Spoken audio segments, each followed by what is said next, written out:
Go. All right, good morning, folks. This is Mikey Zena of Menorca Magic, Handmade Castanets here in beautiful St. Augustine. What a beautiful day today. Anyway, Phil's going to help me. Phil and I want to do this little video for you about if you opt to use a cow horn to put in the top of your net.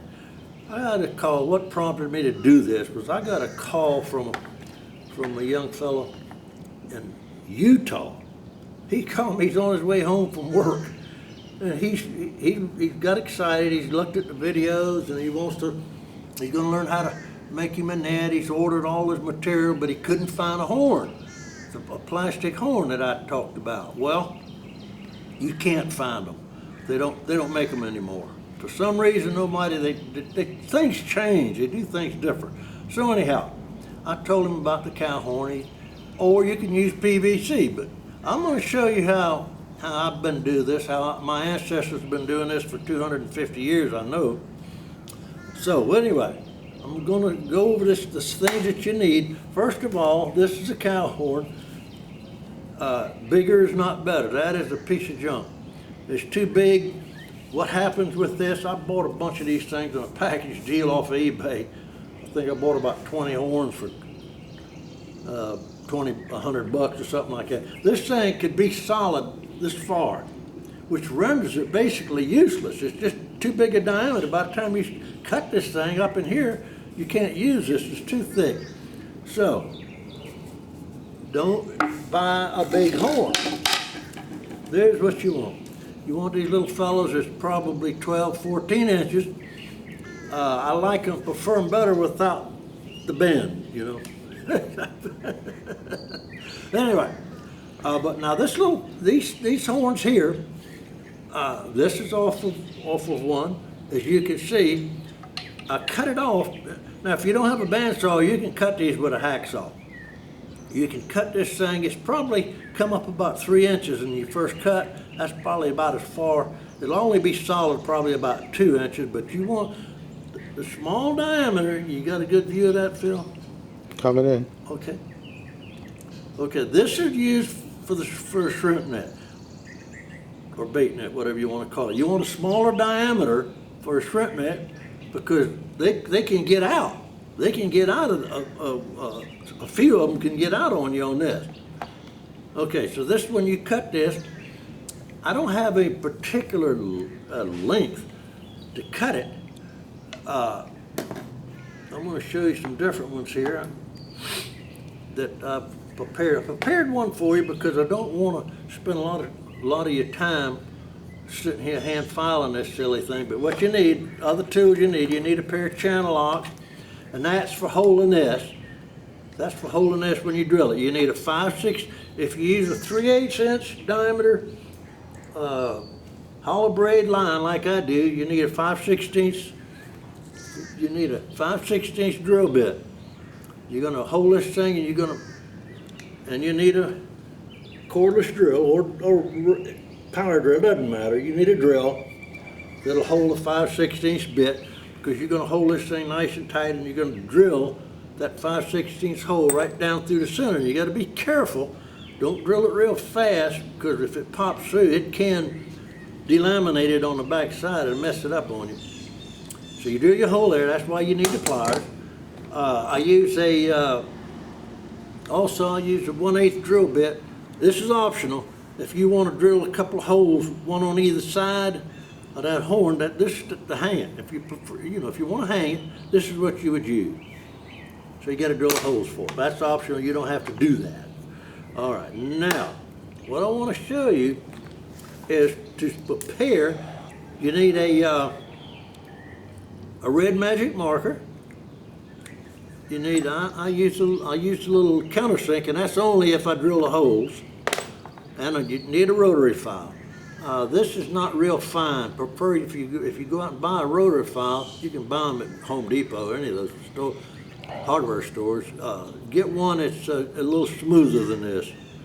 I happen to have this. I've always used it. It does the job. Okay, Well, I've covered that. I'm gonna get into this a little bit later. But now, as you can see, I prepared one so that it don't take up a lot of time. I'm gonna show you how to file on this in a minute. But what I don't necessarily fumbling around here. I don't necessarily have a specific area that I'm going to put this mark to file it. And I forgot to tell you, most important, you need a flat file. What is that, Phil? About an 8-inch file, did you say? Yeah, it's probably a bastard file. Yeah, you want a smooth, it should be smooth. Here's the important thing. You want it thick on the edge, and you got to have the grooves, the file grooves on the edges as well as here. You're not going to use this much. You're going to use this edge, and I'm going to show you that in a little bit here. But I'll probably come up perhaps a third of the way. And what I'm going to do is I'm going to put a mark all the way around this thing, because that's what you're going to follow like I did here. But I'm going to show you how to do this and the way I do it. You got that, Phil? Yep. I'm going to start my mark, and I'm just going to turn this thing, rotate this thing. I'm using that finger as a guide now. And I'm going to keep coming right on around. Keep moving it. And hope you match. I've done so many of these. I think I could file these things without putting a mark. But this is helpful. This way you get it straight. See, I'm coming right to my point. There. There. How about that? Put a mark all the way around that thing. We'll let that dry a second. Now what you do is I've already done, this is almost ready. But I'm going to show you. You take that, you turn that file over flat.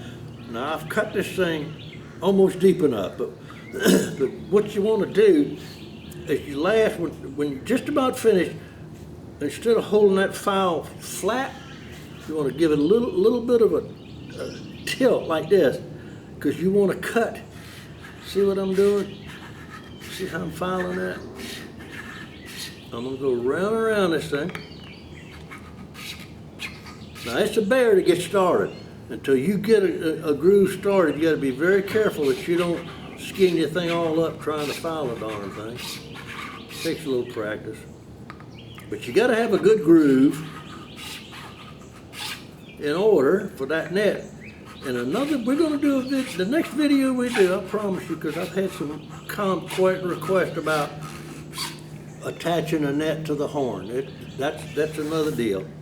The next one we do, I promise you, that's the one we'll do. But I've got to have a net that I just got through putting the sinkers on. Because you put the sinkers on it, then you put the horn in it. That's the next step, the horn.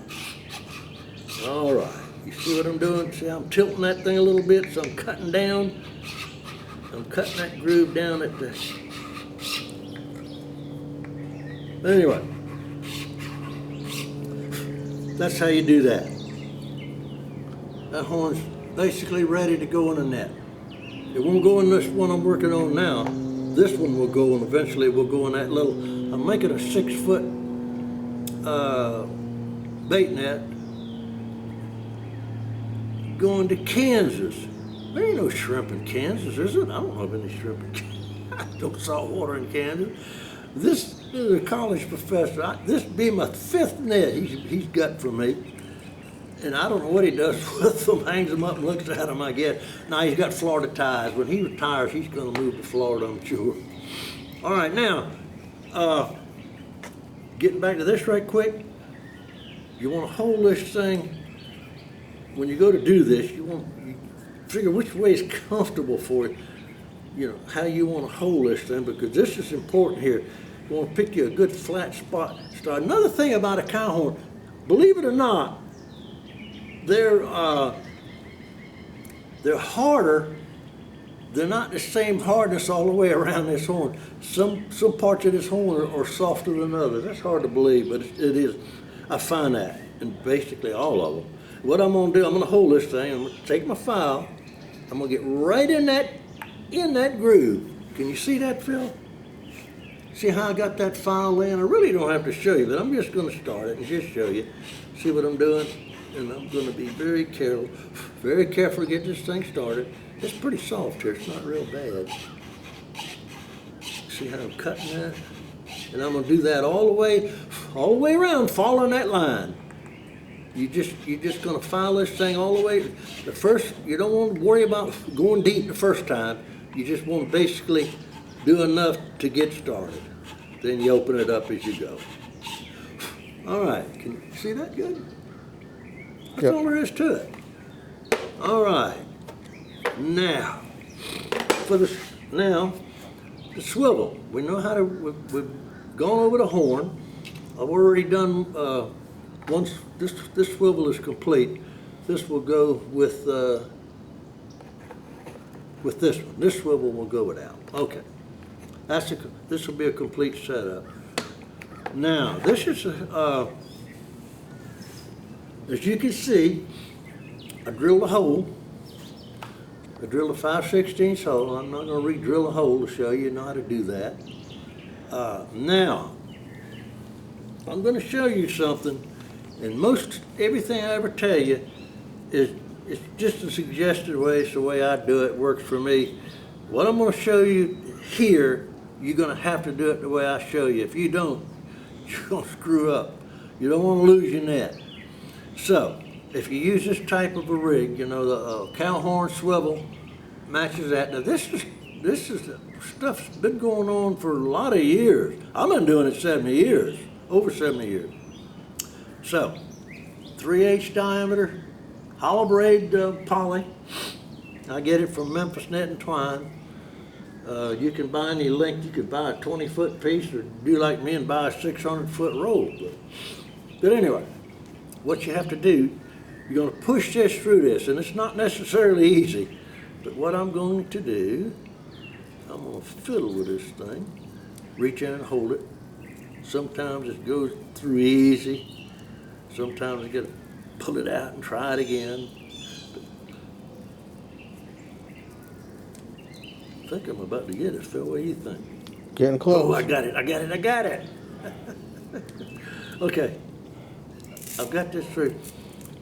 Now, swivels, when your net, the tucks are going to turn on you from casting it and twirling it, and this is how you straighten them out. You're taking your twirl, this would be twirling your tucks in your net. Now, you don't want this thing to come out of here, so what you're going to do, you're going to tie a knot. Now, this is the important part I told you about. You have to do it this way. And if you don't want this knot to come untied. That's my whole point. See what I'm doing? I'm working this thing down tight. I'm gonna get it down. I'm gonna slide it back. Catch it onto that thing. I'm gonna pull it. See what I'm doing? You just pull it a little bit. And you want that knot good and tight, because you know how poly just loosens right up on you. Hold that a second. Now, here comes the critical part. I just doubled these paper towels. I got it doubled over. All right. Got a box of matches. Tell you, you don't want kids to play with fire. Now, I'm gonna reach in here. I'm gonna pull this thing out of the way. Now, notice I've probably got, what's that, 3/4 of an inch? About. Now, here comes the very important have to do part, or I was telling you about, you have to do it this way.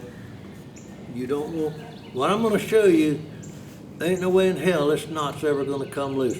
I'm gonna light this fire, get it burning, and I'm gonna smear it, and it's gonna mold into that knot, and it'll be there till, what do the cows do when they come home, Phil? They go, moo. That's it. It'll be there till the cows come home.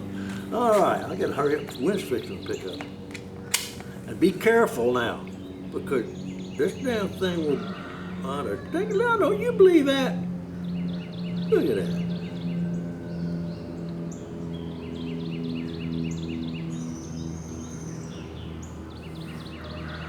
You see what I'm doing? I'm keeping my fingers back out of the way.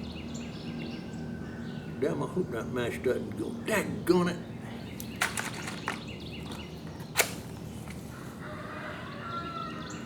I don't believe that. We've been sitting here how long? 15 minutes? Not a breath of air. And here I am trying to show you something and the wind's picking up. I'm panicking on you folks. Take your time. You got plenty of film. Look at that. I don't believe it. I may have to, I hope I don't have to go somewhere.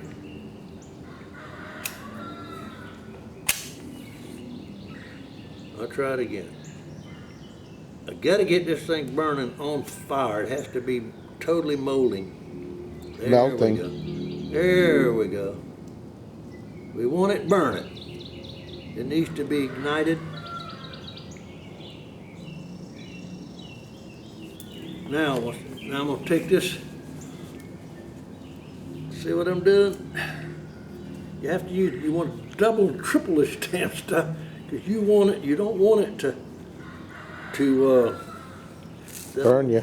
Then I'm gonna take it. I'm sorry. I have to do this in a hurry. I'm gonna take and hold this a little bit. Let that stuff melt. Harden. I mean. I want that molded poly to mold and to melt and get hard in that knot. This will never come. You ain't ever got to worry about. Yeah, and these horns aren't going to break. I can tell you that. They're not going to break. I sell these things to guys fishing off of bridges, out of boats and 30-footer. Did I put enough? All right, see what I'm doing? I peel that off of there. And if it leaves a little bit of rough on you, you could take a file. You can take this file right here and just this thing's hard. Just get the roughness off. Don't worry about the paper. I kind of take what I'll end up doing with this. I ain't gonna worry about it now. I'll take and coat this with my clear fingernail polish. Can you get a good close-up of that knot, buddy? Hold steady.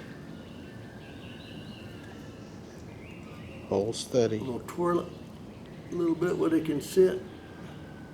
Keep going. You got it? Keep twirling it. All right, I'm gonna slide that horn up on it now. I'm gonna take it, pull this up on it. That's where it's gonna be. All right, can you see that? Yeah, hold steady. Got it. All right. Now you're ready to go. You're ready to put your braille lines on here. One last thing. I'm gonna go ahead and show you this. On a 6-foot net, I normally put 20. I don't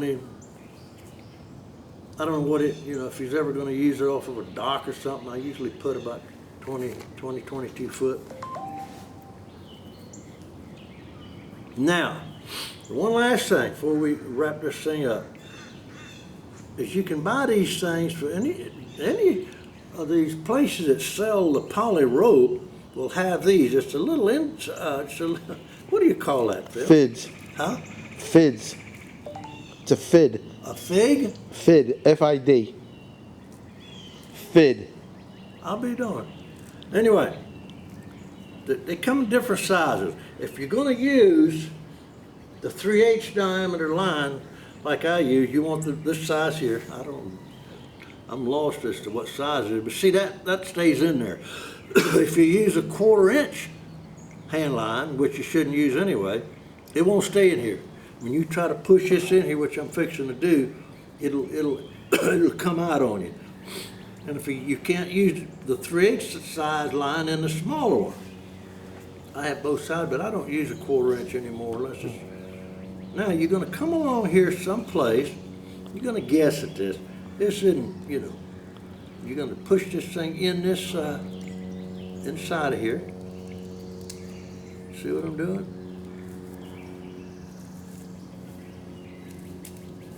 We'll work this thing along, like I say. I got it a little bit too far. You get it too far, just pull it out and start over. It doesn't matter what I'm doing, I'm just showing you. I'm gonna just run this thing on in here. I got it way too far. But you want this loop where it's where it's snug on your wrist, but not too snug. You don't want it. There we go. Get that thing a little bit too snug. When you get it like you want it, then just take you